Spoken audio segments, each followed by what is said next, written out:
ave, estrela do mar. Irmãos caríssimos, o mundo presente é um mar. À semelhança do mar, ele fede, incha, é falso e instável. Fede pela luxúria, incha pelo orgulho, é instável pela curiosidade. Faz-se necessário, pois, irmãos caríssimos, possuir um navio e as coisas que pertencem ao navio, se quisermos atravessar sem perigo um mar tão perigoso. Importa que tenhamos um navio, um mastro, uma vela e duas traves, entre as quais se estende a vela. Uma trave superior e uma trave inferior, assim como um sinalizador ao alto pelo qual possamos avaliar a direção do vento.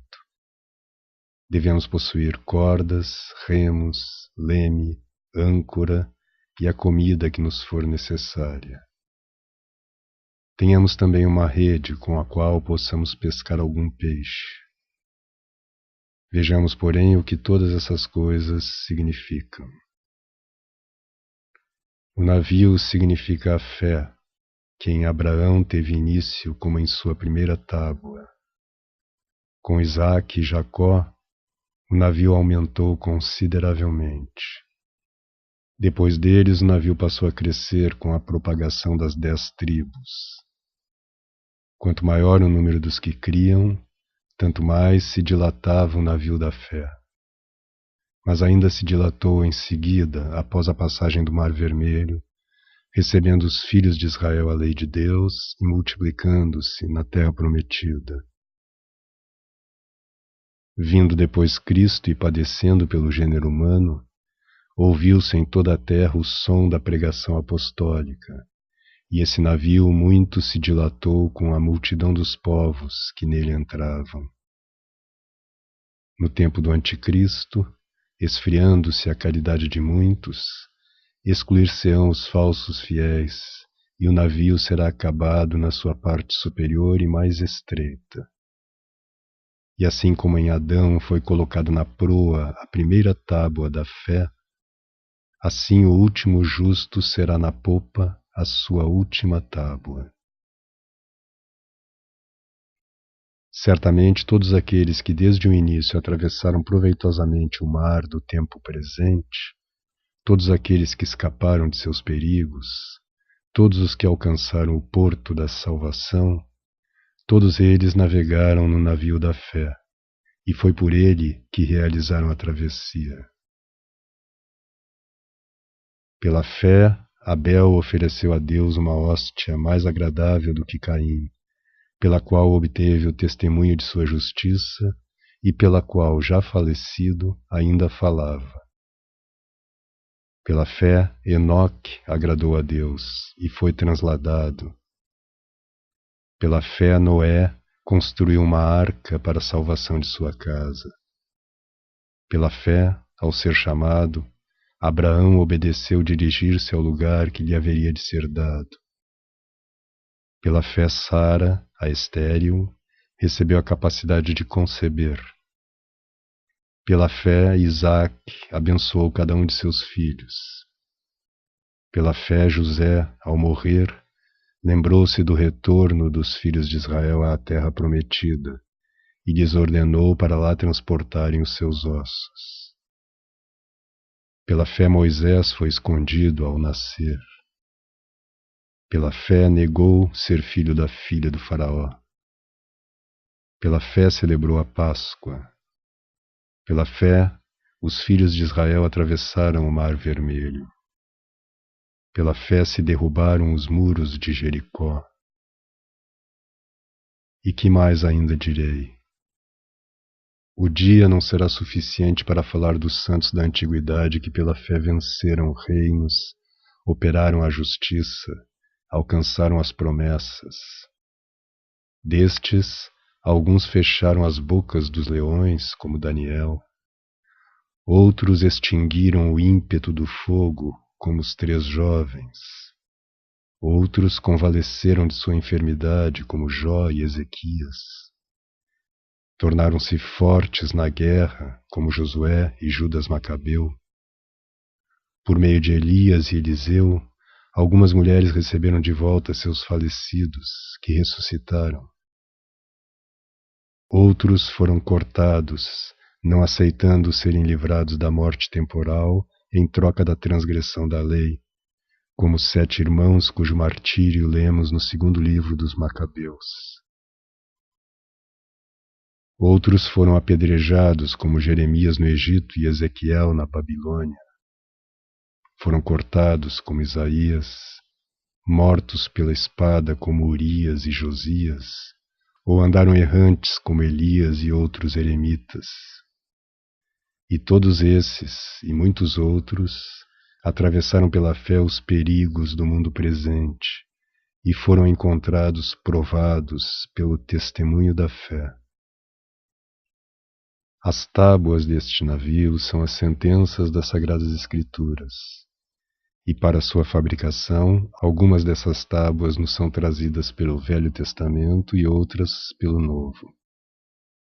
Os pregos pelos quais se unem essas tábuas, isto é, pelos quais se unem essas sentenças, são os escritos dos santos, pelos quais são colocadas em concordância as coisas contidas em ambos os testamentos. Essas tábuas são cortadas pelo estudo e aplainadas pela meditação. O mastro, que se dirige para o alto, significa a esperança, pela qual nos erguemos à busca e ao conhecimento das coisas celestes, conforme está escrito: buscai as coisas do alto, não vos interesseis pelas terrenas, pensai nas coisas do alto, onde Cristo está sentado à direita de Deus Pai. Epístola aos Colossenses 3:1-3. A vela é a caridade, que se estende para a frente, para a direita e para a esquerda. Estende-se para a frente pelo desejo das coisas futuras, para a direita pelo amor dos amigos, para a esquerda pelo amor dos inimigos. As 2 traves, superior e inferior, significam a razão e a sensualidade. A superior é a razão e a inferior é a sensualidade. A caridade deve firmar-se superiormente pela razão, na qual deve permanecer imovelmente presa. Inferiormente, porém, deve ficar presa, mas movendo-se, pois por ela deve exercitar-se na boa obra. É assim que é feito no navio material, porque a trave superior não se move, mas sim a trave inferior. O sinalizador superior do vento significa o discernimento dos espíritos. Para isso, o sinalizador, ou o que quer que o substitua, é colocado sobre um mastro, para que através dele se distinga o vento ou a direção de onde ele sopra. Desse sinalizador, isto é, do discernimento dos espíritos, foi escrito: examinai os espíritos para ver se são de Deus. Primeira Epístola de João 4:1. E também, a outro é dado o discernimento dos espíritos. Primeira Epístola aos Coríntios 12:10. As cordas são as virtudes, a humildade, a paciência, a compaixão, a modéstia, a castidade, a continência, a constância, a mansidão, a bondade, a prudência, a fortaleza, a justiça, a temperança. Essas cordas, isto é, as virtudes, devem pelo seu exercício ser sempre estendidas, para que por elas possa firmar-se o mastro da nossa esperança. De fato, não há mastro da esperança que possa manter-se firme se estiver ausente o exercício das virtudes. Seguem-se os remos que saem do navio e mergulham nas águas, os quais significam as boas obras, que procedem da fé e se estendem às águas, isto é, aos próximos. As águas são os povos, que têm suas origens pelo nascimento, fluem pela mortalidade e refluem pela morte. Devemos, porém, ter estes remos não apenas à direita, para que não façamos o bem apenas àqueles que nos fazem o bem, mas também à esquerda, para que façamos o bem àqueles que nos fazem o mal, conforme está escrito: fazei bem aos que vos odeiam. Mateus 5,44. E também, se o teu inimigo tem fome, dá-lhe de comer. Se tem sede, dá-lhe de beber. Epístola aos Romanos 12:20. O leme, pelo qual se dirige o navio, significa o discernimento pelo qual somos conduzidos em frente, de modo que não nos dissipemos à direita pela prosperidade, nem sucumbamos à esquerda pela adversidade. A nossa âncora é a humildade, que é lançada para baixo e pela qual nosso navio se estabiliza, para que não ocorra que, soprando o vento das sugestões diabólicas e agitando-se o mar de nossos pensamentos, nosso navio se rompa e afunde nas profundezas.